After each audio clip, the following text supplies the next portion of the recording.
कवासी लखमा बोले, जब तक जिंदा हूं लड़ूंगा। किससे लड़ेंगे ये बता देता हूं आपको। छत्तीसगढ़ के पूर्व आबकारी मंत्री जेल से बाहर आ गए हैं। कवासी लखमा का लंबा इंतजार खत्म हो गया है। शराब घोटाला मामले में कांग्रेस विधायक कवासी लखमा को जमानत मिल गई है। पूरे 1 साल 14 दिन बाद कवासी लखमा अपने समर्थकों के बीच पहुंचे, अपने परिवार से जेल के बाहर मुलाकात की। इन 4 तस्वीरों को देखिए। चारों तस्वीरें कवासी लखमा के स्वागत में हुए जश्न की। कवासी दादी के अगवानी में जेल के बाहर सैकड़ों कांग्रेस कार्यकर्ता और समर्थक मौजूद थे। पूर्व विधायक विकास उपाध्याय कवासी लखमा को अपने कंधे पर उठाकर बाहर लाए। जेल से बाहर आते ही कांग्रेस कार्यकर्ताओं ने दादी का जोरदार स्वागत किया। समर्थकों और परिवार के लोगों ने कवासी लखमा को फूलों की माला पहनाई है। दादा के समर्थन में, कवासी दादी के समर्थन में नारे लगे हैं। दिखा देता हूं आपको क्या क्या हुआ, देखिए।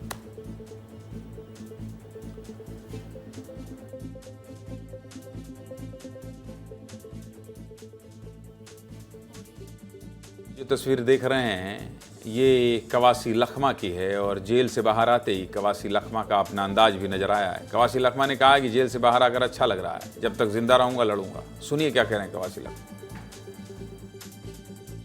मैं 1 साल के बाद बाहर आने से मेरे को आज इतना अच्छा लग रहा है। एक गरीब आदिवासी सुदूर अंचल में पैदा होकर मेरे को रायपुर जैसा जगह में इतना लोग समर्थन करने आया है।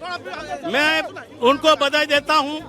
बस्तर का जनता को बधाई देता हूँ, कोंटा का जनता को बधाई देता हूँ।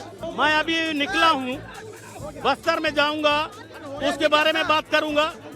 मैं ये बात जरूर बोल सकता हूँ क्योंकि न्यायपालिका मामला है, इसलिए ज्यादा टिप्पणी करना अच्छा नहीं है। लेकिन बस्तर का वन जंगल गरीब आदमी का लड़ाई, जब तक जिंदा रहूंगा, जब तक लड़ूंगा, जब तक शरीर में जान रहेगा, जब तक बस्तर के लिए लड़ूंगा। कवासी लखमा पर पिछले साल शराब घोटाला मामले में कमीशन लेने का आरोप लगा था और इसके बाद कवासी लखमा को गिरफ्तार कर लिया गया था। 1 साल से कवासी लखमा लगातार जेल में थे। इस दौरान उन्होंने जिला कोर्ट से लेकर सुप्रीम कोर्ट तक गुहार लगाई और 3 फरवरी को आखिरकार सुप्रीम कोर्ट से कवासी लखमा को जमानत मिली और अब जाकर कवासी लखमा जेल से बाहर आए। कवासी लखमा की रिहाई पर क्या कह रहे हैं परिवार के लोग, सुनिए।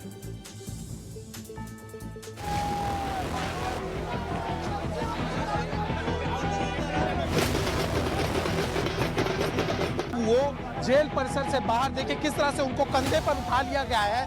कंधों पे उठाकर जो है उनको बाहर ले जाया जा रहा है, जहां पूर्व विधायक जो विकास उपाध्याय उनके साथ और जो कार्यकर्ता है उनको कंधे पर उठाकर बाहर जेल परिसर के बाहर जो उनके कार्यकर्ता उनका इंतजार कर रहे हैं।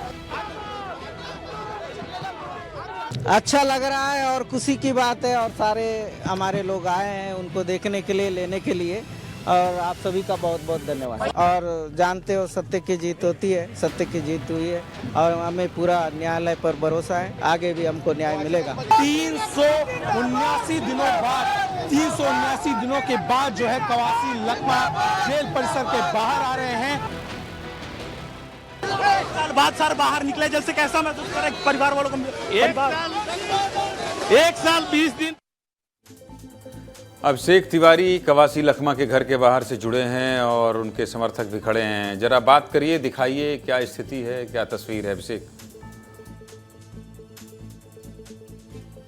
बिल्कुल, देखिए ज्ञानेन जी, मैं कवासी लखमा का जो घर है विधायक कॉलोनी में वहाँ पे मौजूद हूँ और इसी निवास में अभी जो है उन्होंने जितने भी कार्यकर्ता है जो बस्तर के जो अलग अलग जिले से है, बस्तर संभाग के अलग अलग जिले से है और प्रदेश भर के अलग, बिलासपुर हो गया, रायगढ़ हो गया, यहाँ तक से कार्यकर्ता पहुँचे थे उनसे मुलाकात करने, सभी से मुलाकात की और अब वो जो है आराम करने गए। हमारे साथ जो है बीजापुर के विधायक मौजूद है, सबसे पहले उनसे बात करेंगे। आपके जो विधायक है, आपके पूर्व मंत्री हैं, वो बाहर आ चुके हैं, कैसा लग रहा है? देखिए, आज पूरे हमारे प्रदेश के साथ साथ बस्तर के लिए और हमारे कांग्रेस जनों के लिए, कांग्रेस पार्टी और तमाम हमारे जो भी कवासी लखमा जी को चाहने वाले लोगों के लिए, समर्थकों के लिए बहुत बड़ी खुशी है। परिवार के लिए खुशी है कि लंबे समय के बाद, लगभग 1 साल के बाद में कवासी लखमा जी जेल से बाहर आए हैं। ये हमारे लिए बहुत खुशी की बात है। इसके लिए मैं माननीय सुप्रीम कोर्ट के भी हम आभार व्यक्त करना चाहते हैं कि उन्होंने हमारी बात को सुना और सच्चाई के साथ में खड़े होकर अंतरिम जमानत दिया और कहीं ना कहीं प्रवासी लखमा जी के नहीं रहने से बस्तर में जो बस्तर के मुद्दों को लेकर हम लोग जो लड़ाई लड़ते थे, जल जनरल जमीन की बात हो, चाहे वहाँ खनिज की बात हो, हमेशा गरीबों आदिवासियों की लड़ाई लड़ते थे, वो थोड़ा खालीपन था। लेकिन उनके आने के बाद फिर से नए जोश के साथ में हम सभी प्रदेश और बस्तर में लड़ाई लड़ेंगे। कवासी अभी आराम करें। बहुत बहुत धन्यवाद।